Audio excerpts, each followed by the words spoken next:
I asked that, is anybody above the law? Well, all right, let's head to the courts. And Captain, yesterday, Captain was on the field, live from the Krowor Constituency. Captain, it was interesting. I mean, finding you not in the courts this time around in a different cloak. Yes. Yesterday I was on the field, special voting, and so many. Did you vote? I did vote. Okay. Yes, I did vote. So this is the sign that I vote. Okay. So if you see me on December 7 trying to vote, then you can report me to the police. that's double voting. Yes, absolutely. So yesterday, the Krowor Constituency where I covered was relatively very peaceful right from the beginning up to the end. But just when the whole thing was about to end, that was where the whole peaceful process was marred.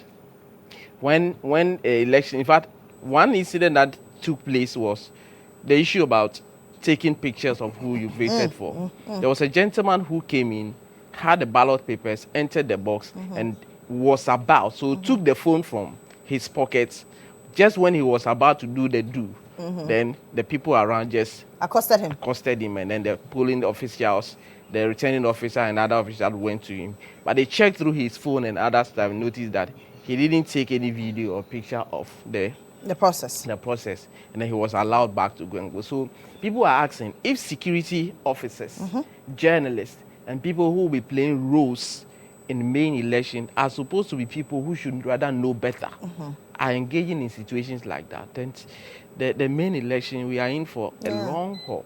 That's one of the things that I observed. And of course, yesterday, from where I saw, Agnes Namumolache was the incumbent member of parliament for Krowor NDC. Engineer Emmanuel Odailaye for the MPP, One Courage Mensah for the National Democratic Party, and then I also an independent candidate, Afute Mensah. All of them were there, but apart from that, and guess what? Yesterday, the turnout at Krowor was very massive. For the first time, if you look at 1,006 were supposed to vote in 2 different polling stations. And then at the end, 892 voted. 114 people didn't turn out, representing 88.67%. And from the returning officer, that represented a massive. That gives an indication that this very election, a lot of voters will be coming out to vote. And for Krowor, we're expecting over 100,000 voter population on Saturday. Yes, that's interesting. Absolutely. But done with Krowor. Let's head to the courts. What's coming up today? Yes, they will not be worrying you so much because yesterday we were at the voting center. Yet today, something big is happening at the High Court. For those who remember the issue about SSNIT, Mr. Ernest Thompson, the former, issue of no case. Yes, the former Director-General of SSNIT and some 4 others are before the court for willfully causing financial loss to the state in relation to how SSNIT wanted to procure some information technology system, and then it has become a whole lot of issue. They are facing trial.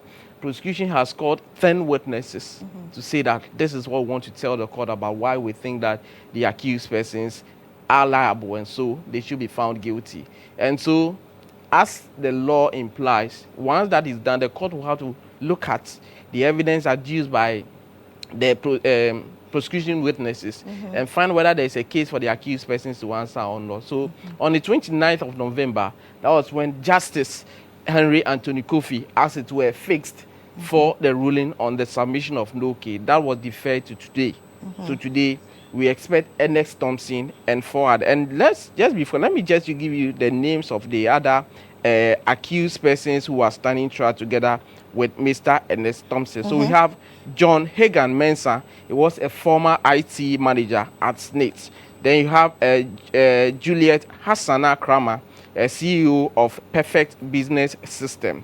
Then Caleb Kweku Afaglu, a former head of management information system at SSNIT. Then Peter Haibo, a lawyer, was there. And they are facing 29 counts, total of 29 counts. So today, Justice Henry Anthony Kofi will make a determination whether there is a case for these 4 or 5 to answer, or there's no case for them to answer. If the court held that there's a case for them to answer, then they'll have to enter the witness box one after the other and then answer to the charges. But if the court hold the view that no, there's no prima facie evidence for them to respond to the charges that have been leveled against them, the court would set them free. So today, it's 50-50.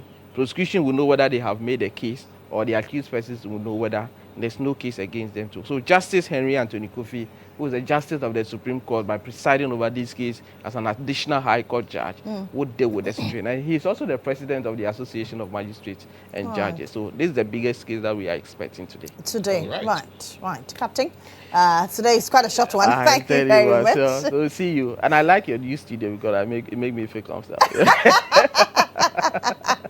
Thank you. We'll catch you on the flip side. That's Captain Murtala Inusah, live from the court in our studio. That's it for court today.